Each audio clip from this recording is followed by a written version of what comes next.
अब आगे बढ़ते हैं इस हमारे सेगमेंट की तरफ, जिसका नाम है स्टॉक्स इन फोकस। और स्टॉक्स इन फोकस में सबसे पहला जो नाम है वो है आईसीआईसीआई बैंक का। यहाँ पर आईसीआईसीआई बैंक को एक जीएसटी नोटिस मिला है करीब 216 करोड़ रुपए का, जिसमें उन्होंने अपने जीएसटी पेमेंट्स जो है वो कहीं ना कहीं फुलफिल नहीं किए, उसकी पेमेंट नहीं हुई, जिसकी वजह से अब ये 216 करोड़ रुपए का यहाँ पर जीएसटी नोटिस आता हुआ दिखा। स्टॉक्स पर कोई आज की अगर हम सेशन की बात करें, स्टॉक्स पर कोई इसका इम्पैक्ट देखने को मिल नहीं रहा है। करीब 1 से 1.5% की 2% की जो है तेजी भी हमें आज आईसीआईसीआई बैंक में देखने को मिल रही है। शुभम, आईसीआईसीआई बैंक में क्या करना चाहिए और क्या कुछ इम्पैक्ट पड़ेगा इसका, ये जीएसटी नोटिस का 216 करोड़ के? जैसे आपने कहा है अंकित जी की जो चीजें मतलब पता चलती है वो ऑलरेडी प्राइसिंग हो जाती है। तो जो ये बिल्कुल। जो नोटिस का जो आपने डिटेल्स बताया ऑलरेडी प्राइसिंग हो गई। अगर आप देखोगे लास्ट 5 डेज से आईसीआईसीआई बैंक में कंटिन्यू सेलिंग थी और आज के दिन इसमें एक तेजी दिख रही है। सो मुझे ऐसा लगता है कि जो बैंकिंग कंपनीज अभी भी अच्छे वैल्यूएशंस पे है, ना कि खराब वैल्यूएशंस पे। तो आप अभी भी आईसीआईसीआई बैंक को लेके कॉन्फिडेंट रह सकते हो और अगर आपने अपनी पोजीशन बनाई है ऑलरेडी तो आप उसको कंटिन्यू कर सकते हो। बिल्कुल, तो आप यहाँ पर अभी होल्ड करने की सलाह आईसीआईसीआई बैंक के अंदर, और यहाँ से आपको थोड़े बहुत जो है अपसाइड आपको अच्छी खासी देखने को मिल सकती है। आगे बढ़ते हैं। जो अगला जो काउंटर है हमारा वो है आरबीएल बैंक का। आरबीएल बैंक ने एलआईसी के साथ एक बैंक एश्योरेंस जो है पार्टनरशिप यहाँ पर फॉर्म करती हुई नजर आ रही है। जो एलआईसी, जो कि इंडिया की सबसे लार्जेस्ट जो है लाइफ इंश्योरर है, उनके साथ इन्होंने पार्टनरशिप की है। आरबीएल बैंक आज करीब 270 रुपए के आसपास ट्रेड कर रहा है। करीब 2-2.5% की यहाँ पर गिरावट देखने को मिल रही है। शुभम, कैसे देख रहे हैं ये पार्टनरशिप को, और ओवरऑल आरबीएल बैंक आपको कैसा नजर आ रहा है टेक्निकली? देखिए, अगर आप देखोगे यही 5-6 महीने पहले अगर आप आरबीएल बैंक देखोगे तो आपको वो जी। क्लोज टू 160 के लेवल पे मिल रहा था, जो कि अभी 270 के लेवल पे मिल रहा है। ये शो करता है कि जो स्मॉल फाइनेंस बैंक्स है वो स्लोली एंड स्टेडीली रिकवर करना स्टार्ट कर रहे हैं। तो अगर आप देखोगे कोई भी स्मॉल फाइनेंस कंपनीज जो है, आरबीएल बैंक हो या आईडीएफसी फर्स्ट बैंक हो, वो लास्ट 6 मंथ्स में उन्होंने एक स्ट्रॉन्ग परफॉर्मेंस शो किया हुआ है। ये हमारे लिए एक ये हमारे लिए एक इंडिकेशन है कि अभी हमारा ध्यान स्मॉल फाइनेंस बैंक्स पे भी ध्यान जाना चाहिए, जहाँ पे एक स्ट्रॉन्ग रैली पॉसिबल है for upcoming months and years. Right. तो आरबीएल बैंक के लिए कुछ टारगेट्स होंगे शुभम आपके पास? जरूर। तो आरबीएल बैंक अगर आप देखोगे अपने रेजिस्टेंस जोन पे है। अगर आरबीएल बैंक 280 का लेवल क्रॉस करता है तो आप अपनी पोजीशंस बनाना स्टार्ट कर सकते हो। ओके, चलिए, तो अभी आपको 280 तक का वेट करना है। 280 जैसे ही क्रॉस होता है तो आप यहाँ पर आरबीएल बैंक के अंदर फ्रेश एंट्री कर सकते हैं। चलिए, अगला जो काउंटर है आज का स्टॉक्स इन फोकस में वो है ऑयल इंडिया और गेल इंडिया। ऑयल इंडिया और गेल इंडिया, इन दोनों के बीच में ही एक हमें एमओयू साइन होता हुआ नजर आ रहा है, और यहाँ पर इन्होंने क्लीनर एनर्जी के लिए दोनों ने मिलकर के एक पार्टनरशिप की है, जिसके क्लीन ग्रीन एनर्जी की तरफ ये दोनों काम करने वाले हैं एक साथ मिलकर के।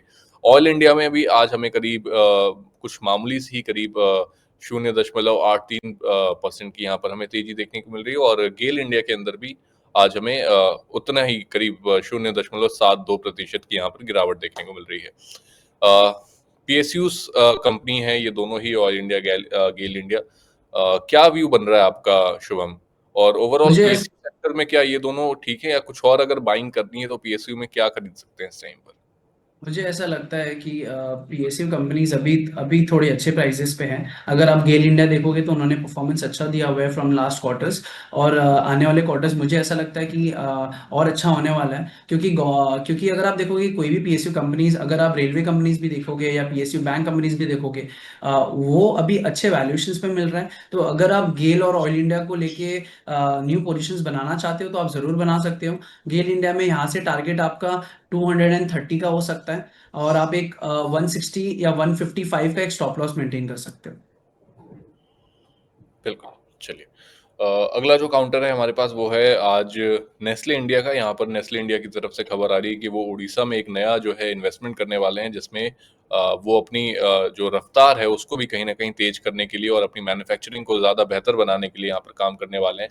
और इन्होंने उड़ीसा के अंदर इन्होंने ministry of food processing industries के साथ जो है कोलैबोरेशन की है, जिसकी वजह से जो इनका कहीं ना कहीं जो ओवरऑल पूरा मैन्युफैक्चरिंग का काम है वो कहीं ना कहीं एक्सेलरेट होता हुआ नजर आ सकता है। नेस्ले इंडिया आज की बात करें तो करीब 1150 रुपए पर ट्रेड कर रहा है। करीब मामूली सी गिरावट हमें नेस्ले इंडिया के स्टॉक के अंदर हमें देखने को मिल रही है। ओवरऑल एफएमसीजी का जो ये सेक्टर है, वहां पर भी काफी ज्यादा इस टाइम पर फोकस बना हुआ है लोगों का, क्योंकि लगातार जिस तरीके से जीएसटी कट की बात कर लें या फिर इनकम टैक्स में छूट की बात कर लें, उसका पूरा असर जो है वो एफएमसीजी सेक्टर पर हमें देखने को मिलेगा, ऐसी संभावनाएं थी। लेकिन कहीं ना कहीं जो फैक्टर्स हम लेकर के चल रहे थे वो नजर नहीं आ रहे इस टाइम पर एफएमसीजी सेक्टर के अंदर। एफएमसीजी को इस टाइम शुभम आप किस तरीके से देख रहे हैं, और उसमें अगर हम स्पेसिफिक जाना चाहें तो नेस्ले इंडिया पर आपकी राय जानना चाहेंगे।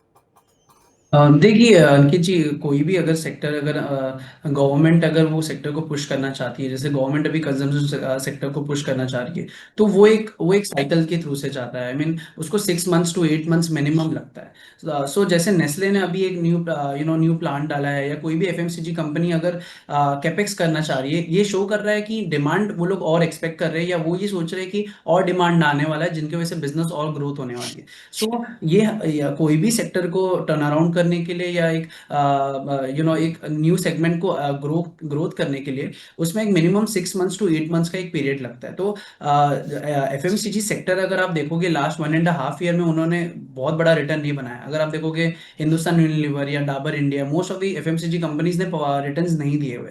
बट मुझे ऐसा लगता है कि जो गवर्नमेंट ने जो न्यू जीएसटी का जो रिफॉर्म लाया हुआ है, उसकी वजह से राइट। आने वाले टाइम में आपको इसमें तेजी दिख सकती है। और ये नेस्ले इंडिया खुद शो कर रहा है जब वो न्यू कैपेक्स प्लान करना चाह रहा है, इनडायरेक्टली ये बता रहा है कि उनको न्यू डिमांड आने वाले टाइम में और बढ़ने वाली है। सो ये एक पॉजिटिव आउटलुक है नेस्ले के थ्रू से, और एक एफएमसीजी इंडस्ट्री के पॉइंट ऑफ व्यू से भी। चलिए, और नेस्ले के लिए कोई टारगेट यहाँ पर? हाँ, नेस्ले के लिए, नेस्ले मुझे ऐसा लगता है कि अभी एक छोटे से कंसोलिडेशन फेजेस पे जाएगा टेक्निकली। 1100 के लेवल पे रहेगा फॉर नेक्स्ट 1 to 2 मंथ्स। जैसे मैंने आपको कहा कि मार्केट भी वेट कर रहा है कि क्योंकि मार्केट भी वेट कर रहा है कि कंजम्पशन कैसे कैसे ग्रोथ करने वाले हैं। सो नेक्स्ट 1 to 2 मंथ्स ये कंसोलिडेशन फेजेस पे जाएगा, उसके बाद ही आप अपनी पोजिशन बनाने का प्लान कर सकते हैं। चलिए, तो अभी थोड़ा कंसोलिडेशन का फेज रह सकता है नेस्ले इंडिया में और ओवरऑल जितने भी एफएमसीजी के काउंटर्स हैं वहां पर। लेकिन हाँ, अभी medium term to long term की बात करें तो वहां पर एक आपको अच्छा जो है पॉजिटिव ही जो है अपसाइड आपको देखने को मिल सकती है। अगला जो काउंटर है स्टॉक्स इन फोकस में शुभम, वो है रीट्स का। रीट्स की तरफ से खबर आई है कि उन्होंने इतिहाद रेलवेज यूएई के साथ उन्होंने एक एमओयू साइन किया, जिसकी वजह से अब वो ग्लोबल एक्सपेंशन करने जा रहे हैं। ऐसे में शॉर्ट टर्म में रीट्स के शेयर को लेकर के आपका कोई व्यू बन रहा है, और क्या टारगेट्स यहाँ पर नजर आ सकते हैं?